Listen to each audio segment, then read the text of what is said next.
ಶುಭೋದಯ. ಶೃಂಗೇರಿ ಸುದ್ದಿಗೆ ಸ್ವಾಗತ. ಓದುತ್ತಿರುವವರು ಮಿಥುನ್ ಗುಡ್ಡೆತೋಟ.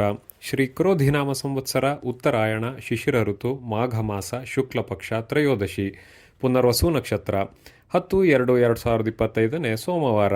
ಮುಖ್ಯಾಂಶಗಳು. ಬಿಜೆಪಿ ವಿಜಯೋತ್ಸವ. ಸುದ್ದಿಯ ವಿವರ. ದೆಹಲಿಯಲ್ಲಿ 27 ವರ್ಷದ ಬಳಿಕ ಬಿಜೆಪಿ ಗೆಲುವು ಸಾಧಿಸಿ ಬಿಜೆಪಿ ಕಾರ್ಯಕರ್ತರಲ್ಲಿ ಆತ್ಮವಿಶ್ವಾಸ ಮೂಡಿಸಿದೆ ಎಂದು ಬಿಜೆಪಿ ಅಧ್ಯಕ್ಷ ತಲಗಾರು ಉಮೇಶ್ ಹೇಳಿದರು.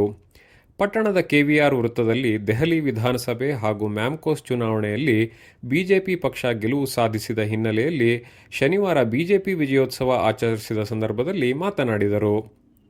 ಆಮ್ ಆದ್ಮಿ ಪಕ್ಷವು ಜನರ ವಿಚಾರಧಾರೆಯನ್ನು ಅರ್ಥ ಮಾಡಿಕೊಳ್ಳದೆ ತನ್ನದೇ ಮಾರ್ಗದಲ್ಲಿ ನಡೆದ ಕಾರಣಕ್ಕೆ ದೆಹಲಿ ಜನತೆ ತಕ್ಕ ಉತ್ತರ ನೀಡಿದ್ದಾರೆ. ಕೇಂದ್ರ ಸರ್ಕಾರದ ಜನಪರ ಯೋಜನೆಗಳನ್ನು ಜನಸಾಮಾನ್ಯರು ಮೆಚ್ಚಿಕೊಂಡಿದ್ದಾರೆ. ಬಿಜೆಪಿ ಪಕ್ಷ ಚುಕ್ಕಾಣಿ ಹಿಡಿದ ರಾಜ್ಯದಲ್ಲಿ ನುಡಿದಂತೆ ನಡೆದು ಅಭಿವೃದ್ಧಿ ಕಾರ್ಯ ಮಾಡುತ್ತಿದ್ದು, ಮುಂಬರುವ ಎಲ್ಲಾ ಚುನಾವಣೆಗಳಲ್ಲೂ ಬಿಜೆಪಿ ಪಕ್ಷ ಗೆಲುವು ಸಾಧಿಸಲಿದೆ. ಮೋದಿ ಅವರನ್ನು ನಿರಂತರ ಟೀಕೆ ಮಾಡುತ್ತಿದ್ದ ಆಮ್ ಆದ್ಮಿ ಪಕ್ಷದ ನಾಯಕ ಅರವಿಂದ್ ಕೇಜ್ರಿವಾಲ್ ಅವರ ವಿಚಾರಗಳು ಆಚರಣೆಗೆ ಬಾರದೇ ಇದ್ದ ಕಾರಣ ಜನರು ಮೋದಿ ನಾಯಕತ್ವವನ್ನು ಒಪ್ಪಿಕೊಂಡು ಬಿಜೆಪಿ ಪಕ್ಷವನ್ನು ಮುನ್ನಡೆಸಿದ್ದಾರೆ ಎಂದರು. ಪಟ್ಟಣ ಪಂಚಾಯಿತಿ ಸದಸ್ಯ ಹರೀಶ್ ವಿ ಶೆಟ್ಟಿ ಮಾತನಾಡಿ, ಸಾಧನೆಗೆ ಶ್ರದ್ಧೆ ಬಲು ಮುಖ್ಯ ಎಂಬುದನ್ನು ತೋರಿಸಿದ ನಾಯಕ ಮೋದಿ ಅವರ ಚಿಂತನೆಗಳು ನಿರಂತರ ಸಕಾರಾತ್ಮಕವಾಗಿದೆ. ಕೇಂದ್ರ ಸರ್ಕಾರದ ಯೋಜನೆಗಳು ಸಮಾಜದ ಕಟ್ಟಕಡೆ ಜನರನ್ನು ತಲುಪಿದೆ.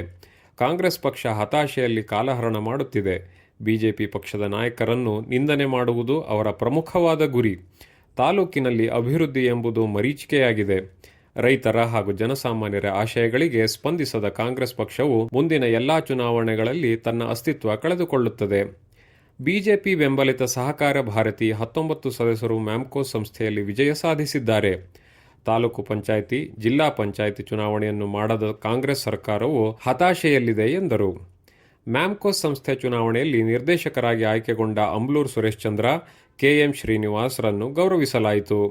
ಈ ಸಂದರ್ಭದಲ್ಲಿ HS Venugopal, Nutan Kumar, Dinesh Angurdi, Megalbail Rajesh, Chetan Hegde, Nagesh Kamath, KS Ramesh, Manjunath, DC Shankarappa, GV Mohan, Sringeri Subbanna ಹಾಜರಿದ್ದರು.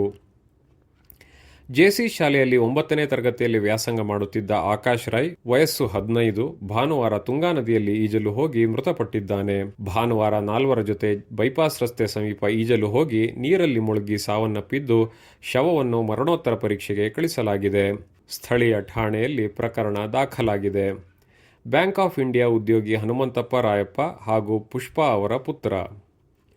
ಸುದ್ದಿ ಸಂಪಾದಕ ಕೆಎಲ್ ಗೋಪಾಲಕೃಷ್ಣ, ಸಹಕಾರ ಕೆವಿ ರಮೇಶ್, ತಾಂತ್ರಿಕ ಸಹಕಾರ ಮಿಥುನ್ ಗುಡ್ಡೆತೋಟ ಮತ್ತು ಸೌಮ್ಯ ವಿಜಯಕುಮಾರ್. ಜಾಹೀರಾತು ಹಾಗೂ ಪ್ರತಿಕ್ರಿಯೆ ನೀಡುವವರು. ಶೃಂಗೇರಿ ಸುದ್ದಿ ಕೇಳಲು ನಿಮ್ಮ ಹೆಸರು, ವಾಟ್ಸ್ಆ್ಯಪ್ ಸಂಖ್ಯೆಯನ್ನು 9448843831ಗೆ ವಾಟ್ಸ್ಆ್ಯಪ್ ಮಾಡಿ. ವಂದನೆಗಳು.